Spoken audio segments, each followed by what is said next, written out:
Assalamualaikum warahmatullahi wabarakatuh. Salam sejahtera bagi kita semua. Kali ini saya mau melanjutkan materi tentang Microsoft Office Word pertemuan ketiga. Ya, pada pertemuan-pertemuan sebelumnya kita sudah membahas perkenalan Microsoft Office Word, kemudian juga insert gambar, picture, save, ya, smart art. Kemudian pada pertemuan hari ini kita akan bahas membuat tabel, rumus, dan daftar isi. Baik, yang pertama dulu kita bahas untuk membuat tabel. Ya, ini sering kita membuat tabel pada Microsoft Office Word. Caranya adalah di menu Insert, kemudian kita pilih Table atau tabel. Nah, dia akan muncul seperti ini. Ya, kita pilih kolomnya berapa, kemudian barisnya berapa. Kolom itu ke sebelah kanan, ya, baris itu ke bawah. Nah, ini dia akan muncul otomatis seperti ini. Ya, kita punya 4 kolom, kemudian 3 baris. Nah, berikutnya akan muncul menu tambahan seperti ini, desain dan layout. Kita bisa gunakan. Ya, biasanya saya sering lakukan pilih table style. Ya, seperti ini, banyak sekali pilihannya. Saya pilih seperti itu. Ini disesuaikan saja dengan kebutuhan kita. Ya, nah seperti ini. Kemudian terkadang ya, ketika kita sudah memiliki tabel, baris dan kolom seperti ini, terkadang kita barisnya atau kolomnya mau ditambah. Ya, biasanya saya lakukan seperti ini, taruh di belakang, kemudian enter, taruh di belakang, enter. Ya, atau di Office yang saya gunakan ini ada di masing-masing barisnya ada tanda plus, kita klik saja dia akan bertambah seperti ini. Gitu ya. Untuk kolomnya juga sama, tuh kita tambahkan seperti itu. Ya, mudah sekali. Kemudian cara menghapusnya di blok saja, kemudian backface. Blok berapa baris yang mau dihapus, backface. Begitu juga dengan yang kolom. Ya, ini di blok, misal kolom 2 kolom ini mau dihapus, di blok kemudian delete. Nah, itu dia. Ya, kemudian kita tinggal tulis saja di sini judulnya apa. Nomor, ya. Kemudian nama, ya, alamat. Ya, di sini keterangan. Nah, itu dia. Kemudian kita bisa atur untuk nomor, kolomnya terlalu panjang, kita kecilkan. Ya, untuk nama kita kasih lebih panjang, alamat juga lebih panjang, keterangan juga kita bisa lebih panjang seperti ini. Kemudian ini kita ketengahkan. Nah, itu dia. Baik, itu dia untuk membuat tabel. Baik, yang berikutnya kita mau membuat rumus. Saya punya 2 contoh rumus. Nah, yang pertama, kemudian yang kedua. Saya contohkan yang pertama dulu. Ya, untuk rumus ini kita pilih menu Insert, kemudian Equation. Klik saja di judul sini, dia akan muncul seperti ini. Ya, yang bisa kita ketik menggunakan keyboard, diketik menggunakan keyboard. Yang tidak bisa baru kita gunakan fasilitas yang ada di menu desain, kemudian di grup struktur ini. Ya, V sama dengan ini bisa kita ketik V sama dengan. Kemudian setelah sama dengan ini, polanya yang ada akar itu ada di sini, radikal. Ya, kemudian pilih yang ini. Ya, nah akan muncul seperti ini. Kita tempatkan di kotak yang di dalam. Kita lihat pola berikutnya yang ada pernya. Ya, jadi kita bikin polanya terlebih dahulu. Ya, seperti ini. Ya, kemudian kita mau mengerjakan yang atas, pilih atas, kurung buka ini bisa diketik, kita ketik. Kemudian Y kuadrat kita pilih yang ini yang ada pangkatnya. Nah, ini dia. Kemudian plus, ya, yang ada pangkatnya lagi seperti tadi. Kemudian kurung tutup.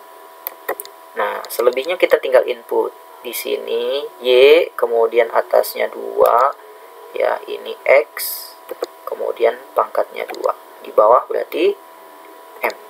Nah, itu dia. Ya, untuk membuat rumus seperti ini mudah sekali. Baik, kita lanjut untuk yang rumus kedua, yang bawah sini ya. Gimana caranya?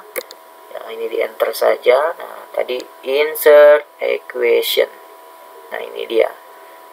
Kita lihat pola berikutnya, VLCA-nya di bawah. Kita pilih yang ini, ada yang di bawah, ini dia. Ya, sama dengan. Kemudian kurung buka kurung tutup bisa gunakan ini. Kurung buka kurung tutup. Kita ambil langsung 2 saja. Nah, Kemudian kita mau mengerjakan yang ini, berarti ada pernya, kita pilih yang ada pernya. Tuh, jadi kita bikin polanya terlebih dahulu. 1 min. Kemudian yang ada pernya lagi. Nah, mudah ya. Kita bikin polanya dulu. Ini yang ada sigmanya, berarti ini yang ada sigma tuh. Ini dia. Nah, kita tinggal input saja. Di sini PR, kemudian bawahnya CA, ini K, kemudian K-1. Ini berarti SI, ini ST. Nah, begitu. Sama ya. Nah, ini membuat rumus. Baik, yang berikutnya kita mau membuat daftar isi ya. Daftar isi yang saya maksud ini ada 2 macam. Yang pertama daftar isi yang titik-titiknya rata. Kemudian yang kedua daftar isi yang otomatis ya. Bagaimana caranya? Saya hapus dulu ya. Kita mau membuat daftar isi yang titik-titiknya rata. Saya buat judulnya seperti ini ya. Kemudian untuk membuat daftar isi yang titik-titiknya rata, setelah kita membuat kata pengantar seperti ini ya, kita mau kasih titik-titiknya misal sampai di sini ya. Klik 2 kali di perbatasan penggaris sampai muncul menu tab seperti ini ya. Kita pilih titik-titik, kemudian OK. Nah, kalau sudah kita tab. Nah, gitu dia. Ini I, kemudian daftar isi ya. Ini I2 ya, kemudian di sini daftar tabel ya. Ini I3. Kemudian di sini bab 1. Ya, itu dia titik-titiknya rata ya.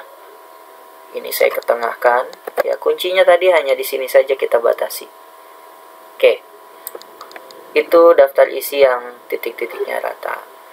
Kemudian kita lanjut untuk membuat daftar isi yang muncul otomatis ya. Apa namanya, halamannya ini. Kalau tadi ini halamannya masih manual, hanya titik-titiknya saja ya, yang belakang ini rata ya. Untuk membuat daftar isi otomatis kita buat lagi di tempat yang baru, file new. Kita kosongkan saja di tempat yang baru ini. Nah, untuk membuat daftar isi otomatis, kita buat dulu makalahnya lengkap.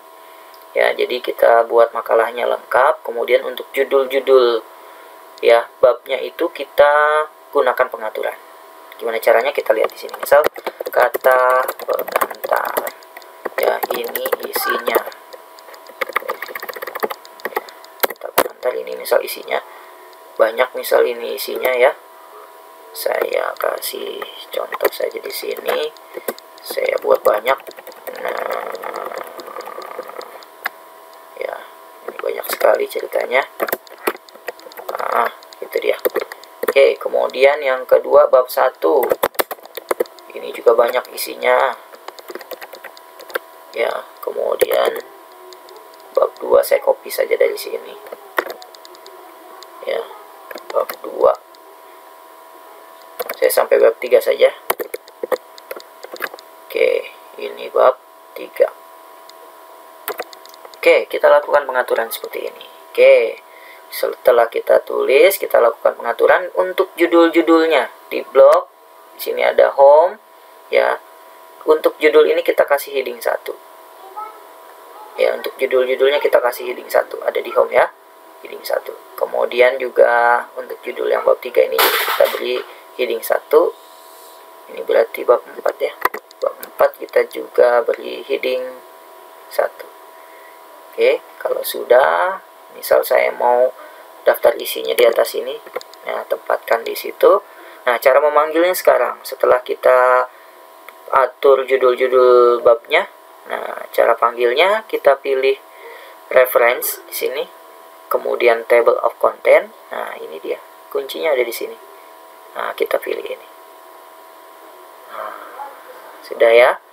Ini saya ganti daftar isi. Kita ketengahkan, kemudian enter. Nah, itu dia. Ya. Nah, bagaimana kalau posisinya berubah? Kan ketika kita membuat makalah atau membuat skripsi, apabila ada revisi dari pembimbing kita, ya kadang ada penambahan atau pengurangan. Coba kita lakukan. Misal ini tidak di sini. posisinya saya enter, atau kita kebawahkan pakai ini saja ya. Ini juga kita kebawahkan di halaman berikutnya dia, ini juga kita pindahkan di halaman berikutnya, ini juga terakhir. Nah, oke. Kalau sudah, coba kita lihat di daftar isinya sudah berubah belum halamannya. Oh, ternyata belum. Bagaimana caranya? Kita klik saja di sini, pilih update ya. Kemudian kalau ada penambahan di items untuk halaman daftar isinya, dia akan, kita pilihnya yang ini. Tapi kalau tidak ada penambahan, hanya berubah halamannya saja, pilih yang atas. Oke. Nah, ini sudah berubah ya. Baik, begitu untuk pertemuan Microsoft Office Word kali ini. Kita ketemu lagi di video berikutnya. Semoga bermanfaat. Assalamualaikum warahmatullahi wabarakatuh.